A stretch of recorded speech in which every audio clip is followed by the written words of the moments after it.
नमस्कार, आप देख रहे हैं जनादेश न्यूज। मैं हूं आपके साथ रश्मि त्रिवेदी। खबर शुरू करने से पहले एक नजर हेडलाइंस पर। हेडलाइन के प्रायोजक है सुशीला चैरिटेबल ट्रस्ट, जहां लोकहित और विकलांग लोगों की सहायता करना ही है कर्म, जिसका एक ही नारा जनहित में योगदान कराना।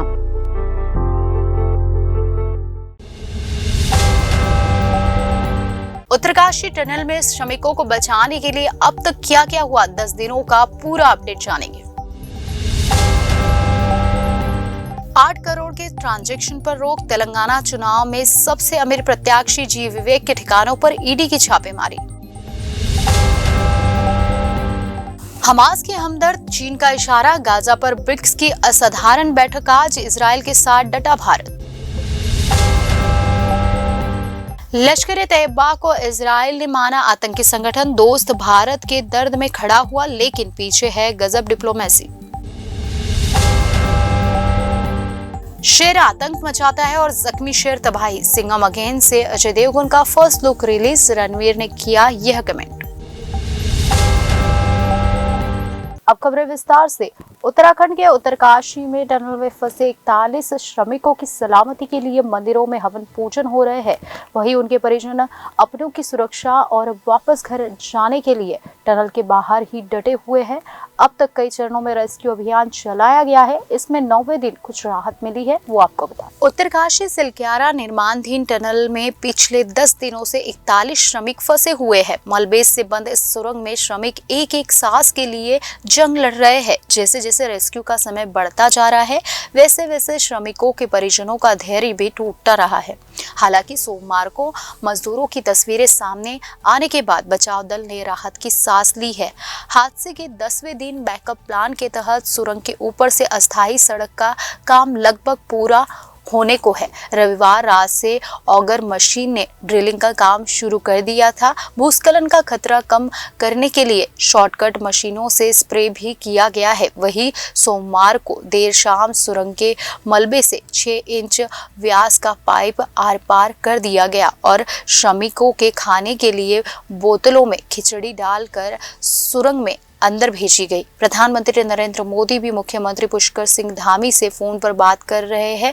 राहत और बचाव कार्य की जानकारी ले रहे हैं। टनल में फंसे श्रमिकों को बचाने के लिए अब तक तमाम केंद्रीय और राज्य की एजेंसियां प्रयासों में जुटी हुई है। अब आपको बताते हैं कि 12 नवंबर से लेकर 20 नवंबर तक क्या क्या प्रयास किए गए। 12 नवंबर को रविवार के दिन और दीपावली की सुबह 5:30 बजे सिलक्यारा के निर्माणाधीन 4.5 किमी लंबी टनल में काम कर रहे मजदूर शिफ्ट खत्म होने पर बाहर आने की तैयारी में थे। इसी बीच अचानक से सुरंग में भरभरा कर मलबा गिरने लगा और कई टन मलबा आने से सुरंग के अंदर काम कर रहे 40 मजदूर वहां फंस गए। सुरंग में मजदूरों को फंसने का पता प्रशासन को लगभग 2.5 घंटे बाद पता चला। तत्काल मौके पर बचाव दलों ने मजदूरों को निकालने के लिए कोशिश शुरू की। 13 नवंबर के दिन यानी दूसरे दिन सोमवार को मलबा हटाने की कोशिश जारी रही। हैवी एक्सकेवेटर मशीन मंगाई गई। वॉकी टॉकी के जरिए टनल में फंसे मजदूरों से बात हुई और मजदूरों ने बताया कि सब सुरक्षित है। मजदूरों ने खाने की मांग की। इसके बाद पाइपलाइन के जरिए चने मुरमुरे के पैकेट भेजे गए। राहत और बचाव कार्य के लिए दिन रात अधिकारियों की ड्यूटी लगाई गई। हादसे के दूसरे दिन टनल में फंसे 40 मजदूरों की सूची जारी की गई। टनल में भूस्खलन के तीसरे दिन उत्तराखंड आपदा प्रबंधन डॉक्टर रंजीत कुमार सिन्हा ने टनल के भीतर भूस्खलन का जायजा लिया। ऑगर मशीन मंगवा कर बोरिंग कर नई पाइप डालने की रणनीति बनी। टनल में बचाव कार्य के लिए 8 वैज्ञानिक संस्थानों की टीम मौके पर पहुंची। तीसरे दिन से ही मजदूर खाने के पहले ऑक्सीजन सप्लाई बनाए रखने की मांग की। चौथे दिन की बात करें तो चौथे दिन टनल में ड्रिलिंग का काम शुरू किया गया। हरिद्वार से ट्रकों में 900 mm के आयरन पाइप पहुंचाए गए। तकनीकी विशेषज्ञों ने बुधवार तक मजदूरों को सुरक्षित निकालने की उम्मीद जताई थी। हरक्यूलिस विमान के जरिए ऑगर मशीन के पार्ट्स मंगवाए गए। वही टनल में फंसे मजदूरों के परिजनों और साथियों का गुस्सा फूट पड़ा और उन्होंने टनल के बाहर प्रदर्शन किया। 5वें दिन को केंद्रीय राज्य मंत्री वीके सिंह ने सिलक्यारा पहुंचकर राहत और बचाव कार्य का जायजा लिया। मजदूरों के परिजनों से बात की और उन्हें ढाढ़स बढ़ाया कि अंदर फंसे उनके अपनों को जल्द ही बाहर निकाला ही जाएगा। उड़ीसा सरकार के प्रतिनिधि ने भी उत्तरकाशी पहुंचकर टनल में फंसे श्रमिकों का हाल जाना। छठे दिन America jack and push earth auger machine से रेस्क्यू शुरू किया गया। टनल में फंसे मजदूरों को निकालने के लिए चलाए जा रहे बचाव कार्य पर प्रधानमंत्री ने अपडेट लिया। इंदौर से वायुसेना के विमान से मंगाई गई मशीन के पार्ट्स जौलीग्रांट एयरपोर्ट पहुंच गए और वहां से सड़क मार्ग से सिलक्यारा तक मशीनों को पहुंचाया गया। 7वें दिन सुरंग में फंसे श्रमिकों को लेकर खुलासा हुआ कि अंदर 40 नहीं बल्कि 41 मजदूर फंसे हैं। इसके बाद टनल के बाहर अपनों का इंतजार कर रहे उनके परिजनों का गुस्सा फूट पड़ा। सुरंग से मलबा हटाने का काम 22 मीटर तक रुक गया। 8वें दिन की बात करें तो 8वें दिन सुरंग के ऊपर और साइड से ड्रिलिंग करने की रणनीति बनी। टनल के ऊपर तक मशीनों को पहुंचाने के लिए अस्थायी रास्ता बनाने का काम BRO को सौंपा गया। केंद्रीय मंत्री नितिन गडकरी मुख्यमंत्री पुष्कर सिंह धामी के साथ सिलक्यारा पहुंचे। इंदौर से मंगाई गई मशीन भी सिलक्यारा पहुंची। PMO से अधिकारी और इंजीनियर विशेषज्ञ शनिवार को उत्तरकाशी पहुंचे। स्थानीय लोगों के डर और मांग को देखते हुए टनल के बाहर बौकनाग देवता का मंदिर स्थापित किया। 3 दिन से बंद काम रात को शुरू किया गया। भूस्खलन का खतरा कम करने के लिए शॉर्टकट मशीन से स्प्रे किया गया। और 20 नवंबर की बात करें तो सिलक्यारा सुरंग में ऊपर से ड्रिलिंग करने के लिए पहुंची एक और मशीन। देर शाम को सुरंग के भीतर मजदूरों को खाना पहुंचाने के लिए 6 इंच चौड़ा पाइप मलबे के आर पार किया गया। दूसरों के खाने के लिए खिचड़ी भेजी गई। वहीं एंडोस्कोपी कैमरे के जरिए सुरंग में फंसे श्रमिकों की पहली तस्वीर सामने आई। तेलंगाना में ईडी ने कांग्रेस के उम्मीदवार जी विवेक के घरों और कार्यालयों पर छापेमारी की। विवेक तेलंगाना के सबसे अमीर नेता है और उनकी पारिवारिक संपत्ति 600 करोड़ रुपए से अधिक है। उनकी पत्नी की वार्षिक आय भी बड़ी है। इसके अलावा 5 साल में उनकी संपत्ति भी बढ़ी है। तो इसी को लेकर कुछ बातें हैं जो हम आपको बताएंगे। तेलंगाना विधानसभा चुनाव से पहले राज्य में हलचल जारी है। ईडी ने तेलंगाना में छापेमारी की है। IT अफसर तेलंगाना के चेन्नूर विधानसभा क्षेत्र से कांग्रेस पार्टी के उम्मीदवार जी विवेक के घरों और कार्यालयों पर तलाशी ले रहे हैं। पूर्व सांसद के हैदराबाद और मंचिरियल स्थित परिसरों पर मंगलवार तड़के एक साथ तलाशी शुरू हुई। IT अधिकारियों की अलग अलग टीमें हैदराबाद और मंचिरियल के उनके घरों पर तलाशी ले रही है। साथ ही विभिन्न स्थानों पर उनके कार्यालयों पर भी तलाशी चल रही है। विवेक के समर्थकों ने मंचिरियल में उनके आवास के बाहर IT के छापे के खिलाफ विरोध प्रदर्शन किया। उन्होंने केंद्र सरकार और प्रधानमंत्री नरेंद्र मोदी के खिलाफ नारे लगाए। विवेक जो हाल ही में भाजपा छोड़कर कांग्रेस पार्टी में शामिल हुए थे, 30 नवंबर को मंचिरियल जिले के चेन्नूर निर्वाचन क्षेत्र से चुनाव लड़ रहे हैं। पूर्व सांसद तेलंगाना में चुनाव मैदान में सबसे अमीर उम्मीदवार है। नामांकन दाखिल करते समय चुनाव आयोग को सौंपे गए हलफनामे में उन्होंने पारिवारिक संपत्ति 600 करोड़ रुपए से अधिक घोषित की है। विसाखा इंडस्ट्रीज लिमिटेड के संस्थापक और अध्यक्ष विवेक तेलुगु नए चैनल V6 के भी मालिक है। हैदराबाद पुलिस द्वारा कथित तौर पर विसाखा इंडस्ट्रीज और एक अन्य कंपनी के बीच 8 करोड़ रुपए के ऑनलाइन लेन देन पर रोक लगाने के 2 दिन बाद IT छापे मार गए। चुनाव आयोग के निर्देश पर पुलिस ने IDBI बैंक की बशीरबाग शाखा का दौरा किया और कथित लेन देन के बारे में पूछताछ की और लेन देन पर रोक लगा दी। पुलिस ने ED और हैदराबाद जोन के प्रवर्तन निदेशालय के संयुक्त निदेशक को भी सूचित किया था। विवेक 600 करोड़ रुपए से अधिक की घोषित संपत्ति के साथ तेलंगाना में 30 नवंबर को होने वाले विधानसभा चुनाव लड़ने वाले सबसे अमीर नेता है। विवेक और उनकी पत्नी के पास 370 करोड़ रुपए की चल संपत्ति है। इसमें से ज्यादातर विभिन्न कंपनियों के शेयर है, जिसमें उनकी अपनी विशाखा इंडस्ट्रीज भी शामिल है। परिवार की अचल संपत्ति 225 करोड़ रुपए से अधिक है। विवेक के दाखिले हलफनामे के मुताबिक विवेक और उनकी पत्नी पर 41.5 करोड़ रुपए की देनदारियों का कर्ज है। पिछले वित्त वर्ष 2019 में विवेक की वार्षिक आय 4.66 करोड़ रुपए थी, जो इस साल बढ़कर 6.26 करोड़ रुपए हो गई है, जबकि इस अवधि के दौरान उनकी पत्नी की वार्षिक आय 6.9 करोड़ रुपए से बढ़कर 9.61 करोड़ रुपए हो गई है। ब्रिक्स देशों की गाजा युद्ध और इजराइल को लेकर आज असाधारण बैठक होने जा रही है। इस बैठक से भारतीय प्रधानमंत्री नरेंद्र मोदी ने किनारा कर लिया है। वहीं चीन के राष्ट्रपति शी जिनपिंग के रुख पर सबकी नजर रहेगी। भारत ब्रिक्स के अन्य देशों के रुख से सहमत नहीं है। इजराइल ने गाजा पट्टी पर भीषण हमलों के बीच ब्रिक्स देश का 21 नवंबर को एक वर्चुअल शिखर सम्मेलन करने जा रहा है। इस बैठक को ब्रिक्स प्लस नाम दिया गया है। इस शिखर सम्मेलन में इजराइल हमास युद्ध और सीज फायर के लिए दबाव डालने पर चर्चा होनी है। इस बैठक से पीएम मोदी नहीं हिस्सा ले रहे हैं। इस बैठक को दक्षिण अफ्रीका के राष्ट्रपति सिरिल रामाफोसा आयोजित कर रहे हैं और यह ऐसे समय पर होने जा रही है जब एक दिन पहले ही ब्रिक्स के सदस्य देश चीन के विदेश मंत्री ने अरब और मुस्लिम देशों के साथ इजराइल को लेकर अहम बैठक की है। बताया जा रहा है कि भारत इजराइल को लेकर ब्रिक्स देशों के रुख से सहमत नहीं है।